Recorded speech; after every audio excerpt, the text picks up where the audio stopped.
नमस्कार बच्चों, एक बार फिर से स्वागत है आपका राजन ऑनलाइन क्लासेज में। कल हमने जो पढ़ा था कि भारत में राष्ट्रवाद का उदय कैसे हुआ, खिलाफत आंदोलन, असहयोग आंदोलन, इन सब के बारे में अपने ऊपरी तौर से एक बार पूरे पाठ को देख लिया। आज अपन इनमें से एक एक टॉपिक वाइज धीरे धीरे डीपली इनके अंदर जा जाके इनका अध्ययन करेंगे। तो आइए शुरू करते हैं। पहला टॉपिक रहेगा हमारा भारत में राष्ट्रवाद का उदय। तो भारत में जो राष्ट्रवाद का उदय था वो हमने कल भी पढ़ा था कि कई कारण थे उनके, जैसे स्वतंत्रता की लालसा भारतीयों के मन में उत्पन्न होना और जो जुल्म उन पर हो रहे थे उनसे मुक्ति पाना। ये इन सब लालसाओं के चलते उनके मन में विचार आ गया किसका, राष्ट्रवाद का। तो अब देखो इसमें मुख्य तौर से अपन कारण क्या क्या देख सकते हैं। राष्ट्रवाद के उदय के भी कई कारण थे, अलग अलग आंदोलन भारत में होना। जैसे शुरुआत होती है महात्मा गांधी से। आज अपन महात्मा गांधी को भी एकदम डीपली जाकर के पूरा पढ़ेंगे। तो महात्मा गांधी जो है भारत लौटते हैं कब, 1915 में। 1915 में महात्मा गांधी जब भी दक्षिण अफ्रीका से भारत आते हैं तो भारत आते ही उन्होंने 3 सत्याग्रह पहले कर दिए थे, जिनमें पहला था आपका चंपारण सत्याग्रह, जो कि चंपारण कहाँ है, बिहार में। दूसरा था खेड़ा, गुजरात का। और तीसरा था अहमदाबाद, ये भी कहाँ है, गुजरात में। तो चंपारण में देखो महात्मा गांधी ने 1917 में किया था, 1917 में किया था, और ये भी साथ ही था। तो चंपारण में महात्मा गांधी ने जो सत्याग्रह किया था बिहार में, वो था नील की खेती के लिए, जो किसानों के साथ नील की खेती पर जो कर लगाया गया था उसके विरोध में। और खेड़ा का जो सत्याग्रह किया था वो सत्याग्रह भी किसानों की समस्याओं को लेकर भी किया गया था। लेकिन अहमदाबाद गुजरात का जो तीसरा सत्याग्रह था महात्मा गांधी का, वो किया था महात्मा गांधी ने मिल मजदूरों के लिए, क्योंकि मिल मजदूरों के साथ हो रहे अत्याचार से महात्मा गांधी मिल मजदूरों को क्या दिलाना चाहते थे, मुक्ति दिलाना चाहते थे। और इसी के लिए उन्होंने अहमदाबाद में, जो कि गुजरात में पड़ता है, वहां पर भी सत्याग्रह किया। इसके बाद ये तीनों सत्याग्रह हमने देख लिए। चलो कि महात्मा गांधी भारत आए, ठीक है, और तीन जो ये हैं सत्याग्रह कर दिया। लेकिन इनमें एक शब्द है सत्याग्रह। सत्याग्रह का जो विचार है या सत्याग्रह का जो अर्थ है वो क्या है। एक शब्द हमने बीच में देखा कि चंपारण सत्याग्रह, खेड़ा सत्याग्रह, अहमदाबाद जो सत्याग्रह, ये सब सत्याग्रह हुए थे। इनमें सत्याग्रह शब्द का अर्थ क्या है।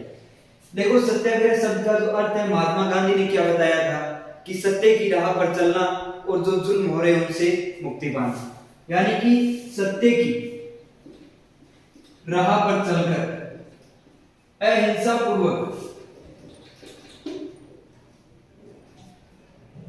अपने आप को स्वतंत्र करना।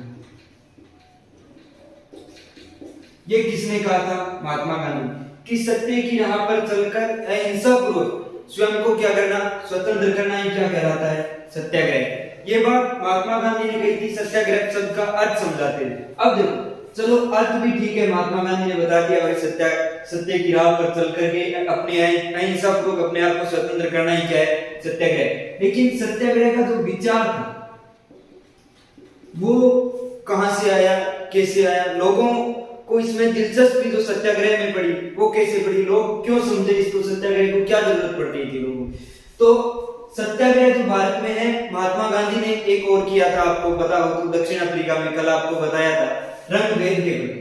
दक्षिण अफ्रीका में कौन सा किया था, रंग भेद के विरोध में जो सत्याग्रह किया था दक्षिण अफ्रीका की सरकार के खिलाफ। इस सत्याग्रह में रंग भेद क्या है, रंग भेद जो है, यानी कि अब दक्षिण अफ्रीका में काले और श्वेत रंग के, काले और श्वेत रंग के लोगों के साथ जो भेदभाव किया जाता था रंग के आधार पर, इस भेदभाव के खिलाफ महात्मा गांधी ने दक्षिण अफ्रीका की सरकार से क्या, लोहा भी लिया।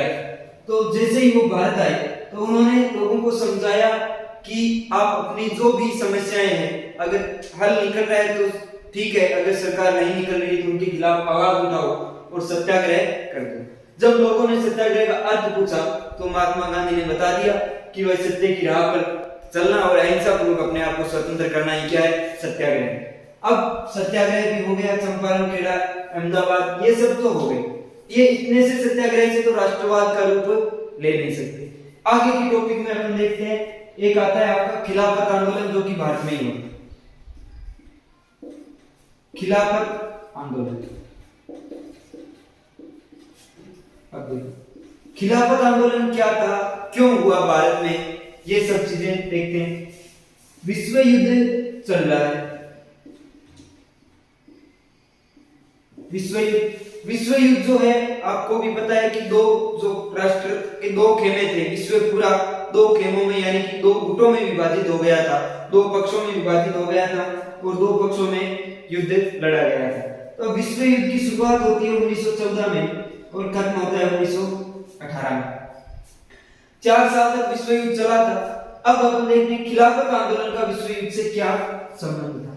खिलाफत आंदोलन का विश्व युद्ध से संबंध था कि विश्व युद्ध के दौरान इंग्लैंड ने एक साम्राज्य था, ओटोमन साम्राज्य, टर्की, ओटोमन साम्राज्य,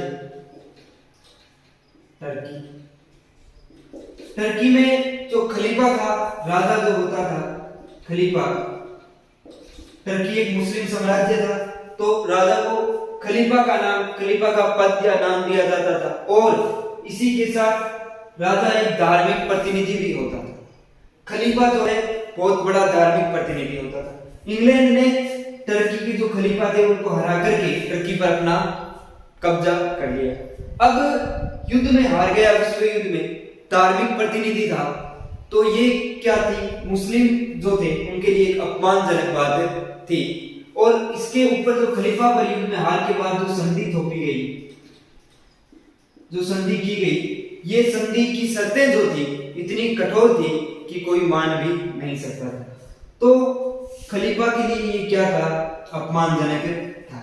अब भारत का इससे क्या संबंध है, ये तो टर्की में, भारत से इसका क्या संबंध है, तो आइए वो भी देखते हैं।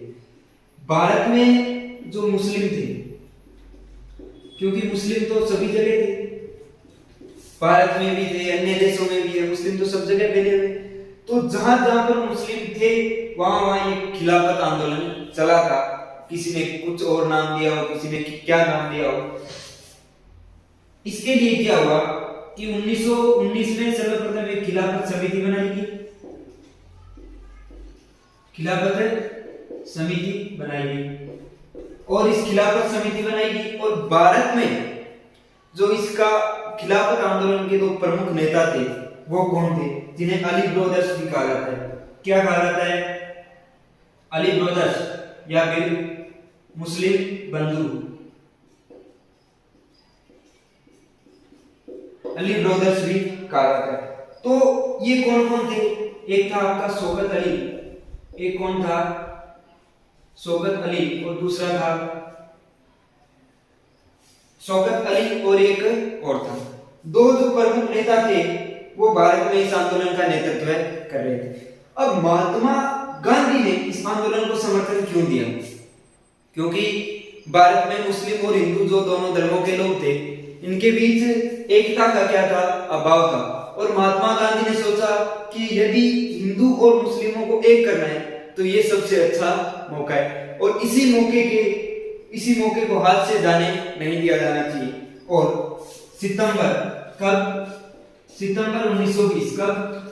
1920 का जो नागपुर अधिवेशन हुआ था, इस अधिवेशन में इस खिलाफत आंदोलन को महात्मा गांधी और कांग्रेस का समर्थन मिल गया। सितंबर 1920 का अधिवेशन था, याद रखना, सितंबर 1920 का अधिवेशन था। खिलाफत समिति जो थी, खिलाफत आंदोलन जो था, उसको महात्मा गांधी और कांग्रेस का समर्थन मिला था। अब चलो खिलाफत आंदोलन भी भारत में भी शुरुआत हो गई, खिलाफत आंदोलन की महात्मा गांधी ने भी समर्थन दे दिया। ये बात आपको बता दी, एक बार और बता दूं, खिलाफत आंदोलन जो है इंग्लैंड ने टर्की पर आक्रमण करके ओटोमन साम्राज्य यानी टर्की जो था उस पर कब्जा कर लिया और खलीफा जो था वहां का सम्राट और जिसे धार्मिक प्रतिनिधि भी माना जाता था, इसके ऊपर संधि थोपी गई ऐसी जिसकी शर्तें क्या थी, इतनी कठोर थी कि ये खलीफा क्या कोई बड़े से बड़ा देश भी एक बार इनकार कर देगा। ये संधि सौंपने के युद्ध में हार हो गई। इसका क्या हो गया था? अपमान, और खलीफा का अपमान यानी कि पूरे मुस्लिम साम्राज्य का अपमान था। अब मुस्लिमों का अपमान था, जहां जहां मुस्लिम थे सबने क्या किया कि इसका विरोध किया इंग्लैंड का जमकर। तो भारत में भी ये आंदोलन शुरू हो गया और भारत में इस आंदोलन की शुरुआत हुई। महात्मा गांधी ने भी इस आंदोलन को समर्थन दिया। महात्मा गांधी ने इस आंदोलन को समर्थन क्यों दिया था? क्योंकि हिंदू और मुस्लिम जो है भारत में एकता का क्या था? अभाव था, और इसी एकता को कायम करने के लिए महात्मा गांधी ने खिलाफत आंदोलन को क्या दे दी? समर्थन दे दिया, ताकि आगे भारत को स्वतंत्रता के लिए संघर्ष किया जाए, आंदोलन किए जाए। तो हिंदू और मुस्लिम जो है कंधे से कंधा मिलाकर साथ चलते रहे। चलो इस आगे बढ़ते हैं टॉपिक में। अगला टॉपिक आपका रहेगा रोलेट एक्ट। रोलेट एक्ट आपने नाम सुना होगा, रोलेट एक्ट। ये आपका जो पिछला सिलेबस था उसमें भी है और एनसीईआरटी की किताब में भी रोलेट एक्ट लग रखा है। अब रोलेट एक्ट क्या था? भारत क्यों भेजा गया था इसको, और क्या कानून था, और भारत में इसका विरोध क्यों कर दिया गया था? तो देखो 1919 में रोलेट एक्ट भारत में लागू किया गया था। रोलेट एक्ट एक ऐसा जिसे क्या कहा जाता है? काला कानून भी कहा जाता है। और भारत में रोलेट एक्ट लागू क्यों किया गया था? राजनीतिक बंदियां लगाने के लिए। राजनीतिक बंदियां क्या थी? जो क्रांतियां हो रही थी, क्रांतिकारी थे, इन क्रांतिकारियों पर पाबंदी लगाने के लिए कौन सा एक्ट लागू किया गया था? Rowlatt Act. अब इसमें था क्या कि ऐसा क्या था कि इससे राजनीतिक पाबंदियां लगाई जा सके या क्रांतिकारियों को दबाया जा सके। इसमें पहली बात क्या थी कि नजरबंद, यानी कि आपको शक के दायरे में लेकर, संदेह के दायरे में लेकर 2 साल के लिए नजरबंद किया जा सकता है। नजरबंद शब्द का मतलब अर्थात आपको 2 साल के लिए संदेह के दायरे में लेकर के गिरफ्तार किया जा सकता है। और दूसरी विशेषता क्या थी? चलो गिरफ्तार किया जा सकता है, सही है, संदेह हो तो गिरफ्तार भी कर ले, 2 साल के लिए नजरबंद भी कर दिया। दूसरी विशेषता थी कि आप कोई भी वकालत कहीं पर भी आपकी कुछ भी नहीं सुनी जाएगी, क्योंकि न कोई वकील होगा, न दलील होगी, कुछ भी नहीं होगा, आपको सीधा 2 साल के लिए जेल में बंद कर दिया जाएगा। इस कानून का विरोध किया लोगों ने, क्योंकि भारत में स्वतंत्रता संघर्ष उभर रहे थे, क्रांतियां हो रही थी। तो क्रांतिकारी जो थे उन्हें संदेह के दायरे में लेकर के ब्रिटिश जो प्रशासन था, पुलिस थी, वो जेल में डाल रही थी। तो महात्मा गांधी से जनता की परेशानियां देखी नहीं गई और रोलेट एक्ट का क्या कर दिया? विरोध कर दिया। रोलेट एक्ट का विरोध कर दिया, और रोलेट एक्ट का विरोध करने के बाद चलो रोलेट एक्ट लागू है, विरोध भी कर दिया। इसके बाद आपके एक नया टॉपिक आता है, जलियांवाला बाग हत्याकांड। इसका रोलेट एक्ट से क्या कनेक्शन है?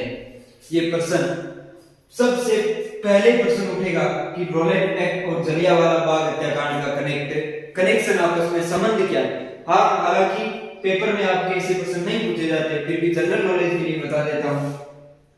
जलियांवाला बाग हत्याकांड की जो घटना है कब घटित होती है? 13 अप्रैल 1919 को, और रोलेट एक्ट 1919 में भारत आया था, और रोलेट एक्ट के विरोध में जलियांवाला बाग हत्याकांड की जो घटनाएं हैं वो घट जाती है। क्योंकि जलियांवाला जो बाग है अमृतसर में, वहां पर किसानों की समस्याएं जो थी, रोलेट एक्ट के विरोध जो था, बैठ करके एक सभा हो रही थी, ऐसी कुछ कहानी है, आपको इस टॉपिक में बताऊंगा। पहले एक बार इसको थोड़ा सा दोबारा देख लेते हैं रोलेट एक्ट को। रोलेट एक्ट भारत आया था 1919 में। इसका नाम क्या दिया गया? काला कानून भी कहा जाता है। इसे ब्रिटिश सरकार ने क्यों लागू किया गया था? कि भारतीय जो है इन पर पाबंदी लगाई जा सके, राजनीतिक पाबंदियां लगाई जा सके, और राजनीतिक पाबंदियां लगाने के बाद जो क्रांतिकारी है वो भी कोई क्रांति ना करे, इनकी क्रांति को दबाया जा सके और इन्हें ज्यादा से ज्यादा गुलाम बनाया जा सके। इन सब को, ये सब चीजें करने के लिए ब्रिटिश सरकार ने कौन सा कानून किया लागू किया था? Rowlatt Act. क्रांतिकारियों की कहानियां तो बहुत है नई नई, लेकिन दुर्भाग्य है कि आपकी किताब में वो क्रांतिकारियों की कहानियां नहीं दी गई है। दी होती तो आपको भी बताते, और बहुत जो अच्छी अच्छी क्रांतिकारियों की कहानियां, क्रांतिकारी हुए थे हंसते हंसते, फांसी के फंदे पर झूल जाने वाले भगत सिंह, राजगुरु, सुखदेव जैसे भी क्रांतिकारी हुए थे। लेकिन दुर्भाग्य को ये सब बातें आपकी किताब में नहीं पाए। तो वापस लौटते हैं टॉपिक पर, जलियांवाला बाग हत्याकांड। अगला टॉपिक है अपना जलियांवाला बाग हत्याकांड।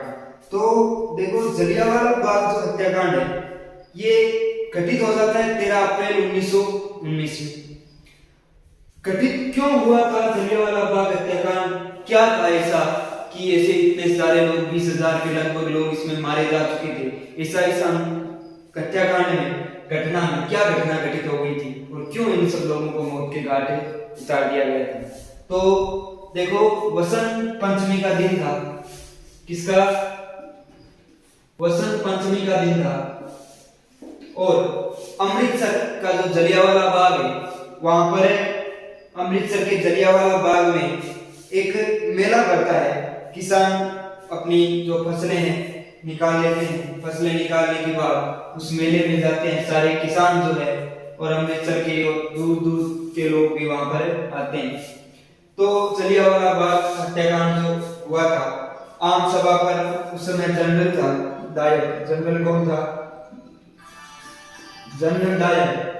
जनरल डायर ने रोलेट एक्ट के विरोध के चलते आम सभाओं पर रोक लगा रखी थी और जो मेले हैं इन सब पर रोक लगा रखी थी।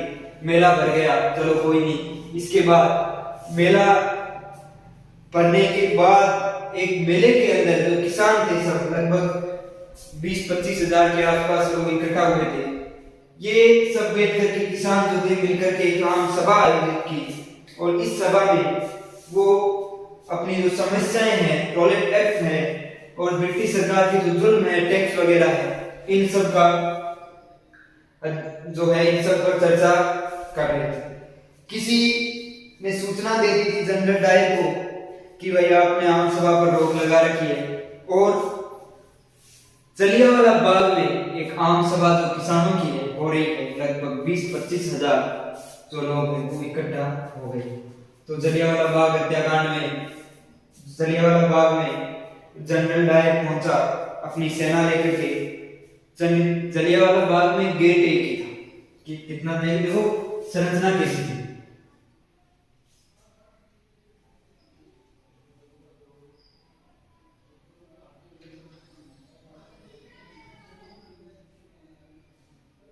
ऐसी कुछ संरचना थी जलियांवाला बाग हत्याकांड की।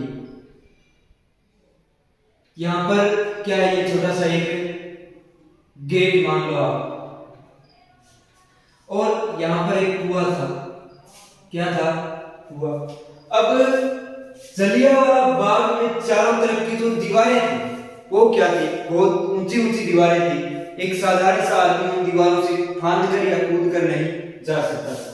जनरल डायर की सेनाएं आई और जनरल डायर की सेना जो थी, जनरल डायर ने पहले इस गेट को ही घेर लिया और चारों तरफ से भी जलियांवाला बाग को घेर लिया और सेना को आदेश दे दिया गोली चलाने का।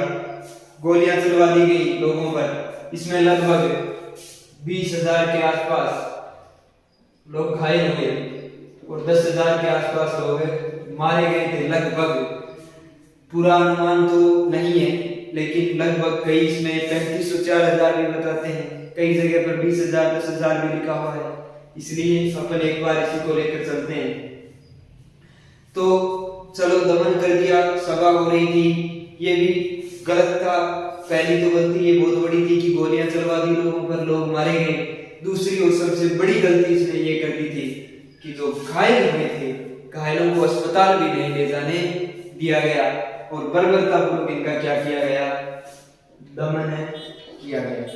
अब देखो बर्बरतापूर्वक दमन कर दिया और अमृतसर के जितने भी राजनेता थे, क्रांतिकारी थे, सबको क्या कर दिया? जेल में डाल दिया और घायलों को रात भर तड़पने के लिए छोड़ दिया गया। अब ये सब हो गया, जलियांवाला बाग हत्याकांड हो गया। इसके बाद महात्मा गांधी क्या करेंगे? असहयोग आंदोलन करेंगे और असहयोग आंदोलन इस जलियांवाला बाग हत्याकांड के कारण जनता में, भारतीय जो नागरिक थे, भारतीय जनता थी, उसमें एक नया क्रोध, नया गुस्सा जो था वो उसमें कायम हो गया था। और इस गुस्से को देखते हुए महात्मा गांधी ने ये असहयोग आंदोलन जो था बर्बरतापूर्वक दमन को देखते हुए महात्मा गांधी ने असहयोग आंदोलन की शुरुआत की थी। असहयोग आंदोलन के कई कारण हैं, लेकिन इसका जो बाकी का अध्ययन है वो कल करेंगे अगले वीडियो में। तो आज ये जो चीजें हैं इसको आप एक बार देख लेते हैं, दोबारा रिपीट कर लेते हैं ऊपरी मोटा तौर पर कि भारत में राष्ट्रवाद का उदय के सिवा भारत में राष्ट्रवाद के उदय के कई कारण थे। जैसे अगर लिखना चाहो तो नोट्स किसी को अगर चाहिए हो तो डिस्क्रिप्शन में व्हाट्सएप नंबर दे रखे हैं, वहां पर आप कांटेक्ट कर सकते हो। भारत में राष्ट्रवाद के उदय के कई कारण थे। भारतीयों के मन में स्वतंत्रता प्राप्ति की लालसा, दूसरा कारण था सत्याग्रह का विचार आना, तीसरा महात्मा गांधी का भारत लौटना और चौथा असहयोग सविनय अवज्ञा जैसे बड़े जो आंदोलन है उनकी शुरुआत करना। ये सब किसके कारण थे? भारत में राष्ट्रवाद के उदय के कारण थे। अब दूसरा है आपका खिलाफत आंदोलन। तो खिलाफत आंदोलन है वो शुरुआत कब होती है, क्यों होता है खिलाफत आंदोलन? खिलाफत आंदोलन इंग्लैंड ने ओटोमन साम्राज्य टर्की को विश्व युद्ध 1918 में हरा दिया था और विश्व युद्ध में हराने के बाद एक ऐसी संधि थोपती गई थी खलीफा पर जिसका वो क्या नहीं कर सकता था, पालन नहीं कर सकता था। शर्तें इतनी कठोर थी और विश्व युद्ध में हार की वजह से भी जो मुस्लिम साम्राज्य था उसका अपमान हो चुका था, क्योंकि साम्राज्य का और साम्राज्य के साथ साथ खलीफा जो था वो धार्मिक प्रतिनिधि भी था। इसके चलते सारे मुस्लिम जो भी थे जहां भी उन सब ने आंदोलन शुरू कर दिया। तो भारत में भी ये खिलाफत आंदोलन चला था। सितंबर 1920 के अधिवेशन में कांग्रेस और महात्मा गांधी ने खिलाफत को समर्थन दे दिया था। और महात्मा गांधी ने समर्थन क्यों दिया था? ताकि जो है मुस्लिम और हिंदू और मुस्लिम दोनों हैं भविष्य में कंधे से कंधा मिला करके चले और आने वाले जो आंदोलन है स्वतंत्रता संघर्ष है इनमें साथ मिलकर के ब्रिटिश सरकार जो है इसका मुकाबला करें। इन सब के चलते 1919 में इस आंदोलन के लिए खिलाफत समिति बनाई गई और इस भारत में जो दो प्रमुख नेता थे इस आंदोलन का नेतृत्व करने वाले अली ब्रदर्स जिन्हें कहा जाता है। और इसके बाद अगला टॉपिक आपका रहता है रोलेट एक्ट। रोलेट एक्ट जो है 1919 में भारत आया था, इसे काला कानून भी कहा जाता है। और इसकी जो था विशेषता क्या थी कि संदेह के दायरे में लेकर 2 साल के लिए किसी को भी नजरबंद किया जा सकता है, यानी कि जेल में बंद किया जा सकता है। ना कोई वकालत थी और ना कोई दलील थी, कुछ भी नहीं था। ये सब क्या हो गया? रोलेट एक्ट हो गया। जलियांवाला बाग हत्याकांड, जलियांवाला बाग अमृतसर में था, अमृतसर में है और 13 अप्रैल 1919 को ये घटना घटित हुई थी। इसमें लगभग 20,000 के आसपास लोग मारे जा चुके थे और जनरल जो डायर था उसने गोली चलाने का आदेश दे दिया था। ये सब हो गए अपने टॉपिक और बाकी का करेंगे कल के पार्ट में, आगे का अध्ययन करेंगे। और समझ में आ रहा है तो चैनल को सब्सक्राइब कर लेना।